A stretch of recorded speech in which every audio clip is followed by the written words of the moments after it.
What's up, homeschoolers? I'm Rebecca, and this is Watch Me Homeschool, where I share with you my journey, no nonsense, real life, on creating a pre-K homeschool. So thank you so much for joining me today. I do appreciate it. I would love it, since I am a new channel, if you would subscribe so we can hang out again, like this video so YouTube can tell other homeschoolers about it, and leave me a comment and say hi so I can say hi back to you. So today's topic, what I'm looking to share with you, is kind of where I started with all of this. Once we were really kind of deciding that we were going to do this homeschool and pre-K homeschool, my husband and I finally decided, and so I said, okay, now it's time to go into full planning mode. And I'm not gonna lie, I was an event planner in my past life, so I can plan my way out of a paper bag. I love doing it. I love making lists. I love making a variety of lists covering a variety of topics and categories, and so this was no different. I just went into full Rebecca mode and planned like crazy. So I don't know if at some point I'll share with you the actual spreadsheet that I made, but there was a spreadsheet involved. That may be your thing, that may not be your thing, but I'm going to just share with you the overall categories that I started thinking about. Because if this is something that you're starting for the first time, and that's what I'm doing, starting all of this for the first time, but my strength is organization, and what I've learned from my other channel, and if you're ever curious about that, it's linked down below. But just kind of in being in social media a little bit in the last little bit of time, I've noticed that everyone does think so differently. And so what does come naturally to me doesn't come naturally to someone else. And so my journey can offer you something, even though we're on similar journeys of creating a homeschool for the first time and being homeschool moms for the first time. I may have a strength that you don't, and you may have a strength that I don't, and that's why these YouTube channels are amazing. So I'm going to share with you just kind of the broad categories that I thought of in brainstorming and planning, what my vision is for this homeschool, what I want to see happen, what we need to accomplish.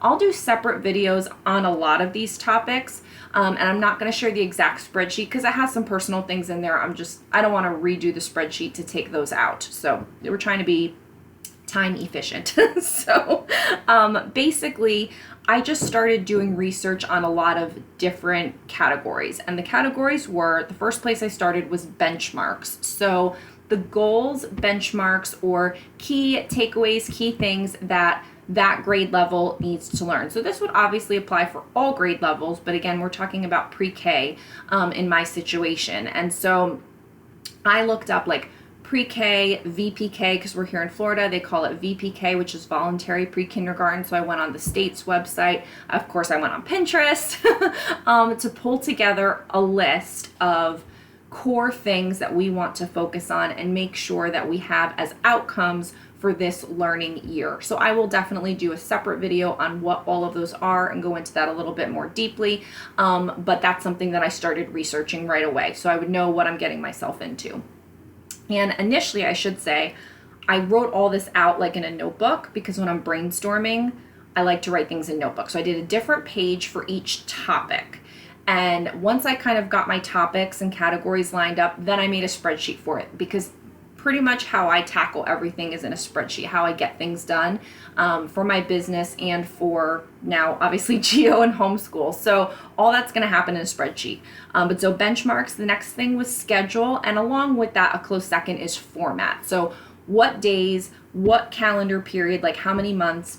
Some people do all sorts of, 6 weeks on, 1 week off, 4 days a week, 5 days a week, year round, like all these different things. So I wanted to think about and brainstorm on a schedule that would work best for our family. And that's where I got so excited, because when you talk about homeschool, you can now tailor your schedule to whatever your family's needs are. Now, because I'm a stay-at-home mom, I have less requirements, but I do have a small business that I run, which is going through some changes now that I'm doing homeschool. But so I have some requirements because of that. And then my husband works kind of like a non-traditional day of the week schedule, so we can tailor it around his days off, which are not Saturday and Sunday. So this is great. So for us, schedule, and then also format, like how are we going to format the school? Is it going to be periods? Are we going to do a loop schedule? Like there's a lot of things that I've been researching about, pulling up my list, that are going to go into schedule and format. So I will do a separate video on that, but that's another area that you can really kind of ponder and brainstorm and decide what is going to work best for your family. The next is curriculum. So there's lots of information out there. I will be sharing all the curriculum things that I am going to be including.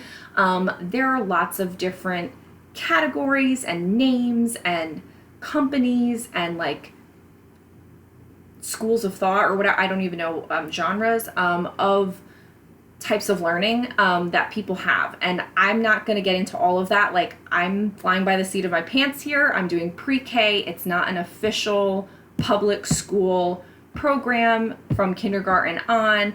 If you're in those grades, like, yes, there are things that you need to be focusing on and making sure that it all is legit. But for me, because this is a voluntary year, I can kind of do what I want. So for pre-K, I'm going to make my own curriculum. I'm not following anything in particular, and I'll share all of that with you in a separate video as well. The next thing is having a reading list. I definitely want to be very mindful and intentional about the types of books that we read. Right now, I'm just kind of getting whatever I can. But as I started to dive into it and kind of brainstorm a list, I'll definitely be sharing reading lists with you. I thought about and found a lot of like categories of like books about growth, books about tolerance, books about kindness, books about all of these virtues and things that I want to teach Gio that is so beautiful to be shown in a book. Like, just because your mom tells you be nice or be kind or whatever, that doesn't mean this little 4-year-old squirt is going to do it. So by me kind of really formulating a library that we can use, and it doesn't mean we have to own all these books, but a library that builds all these skills, piques all these interests, and share all these things, that's really going to kind of accomplish what I'd like for this year. So a reading list is definitely something that I think should be thought about. The next thing is your schoolroom. I'll do a schoolroom tour. You should figure out what area of your house. Is it something that's going to be set up all the time? Is it kind of like a makeshift thing? You know, is it a room? All of those things of what's going to be in your schoolroom, how you're going to organize it. Like, you need to start a list of that. The next thing is the social element. Are there co-ops in your area? Do you have a big network of people to have play dates with? Are you going to, I mean, right now we're in the middle of this crazy pandemic thing, so going to places and museums and all that kind of stuff is going to be a little bit harder to deal with, but you know, I definitely want to have a social element, and I'm going to do a separate video specifically on sharing all of the ways that I'm trying to create a social calendar for him so that he's involved with other kids, because he is an only child. So for me, that's a very critical piece that I wanted to devote some serious mental energy to. Next up is rules and rewards. We have some like chore charts and different kind of like reward systems that we already have, but for school specifically, I definitely want to create an environment where he knows what's expected of him, he knows how to follow rules, he is paying attention to structure, he's mindful that when he does go to a traditional school at some point, that there are going to be rules that need to be followed and social etiquette and expectations, and then, you know, rewards for doing a good job and doing above and beyond with your work, and, you know, so many things that there's going to be a whole thing. I haven't lined it all out. Rules and rewards, I think, is another area that you may want to think about, especially for this age, to keep them motivated. And then finally, supplies. You know, you may already have a lot of stuff. I did have a lot of stuff. There were definitely some key things that I wanted to get, and I started to brainstorm a list. I started to look on different learning websites, Amazon, of course, and I settled on a set of things that kept it within a budget that I wanted to stay in. I did some dollar store stuff. I have all my Amazon links down below.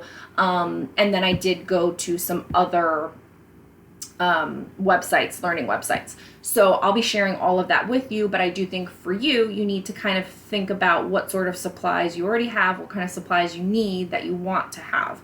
And so that would be another category of brainstorming and planning. So I'm not sure how many of those are. I didn't count them. This is kind of off the cuff, but these are all the things that I'm thinking about, brainstorming about, creating lists for, and then kind of going through and working on each one individually as its own thing. So that's kind of where my head is at right now at the beginning of planning this homeschool.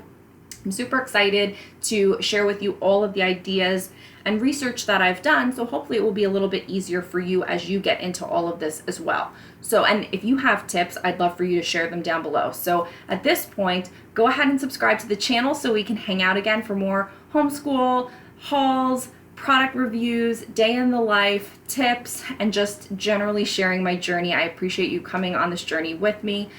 Leave me a comment down below so we can say hi, and like this video on your way out so YouTube will tell other homeschoolers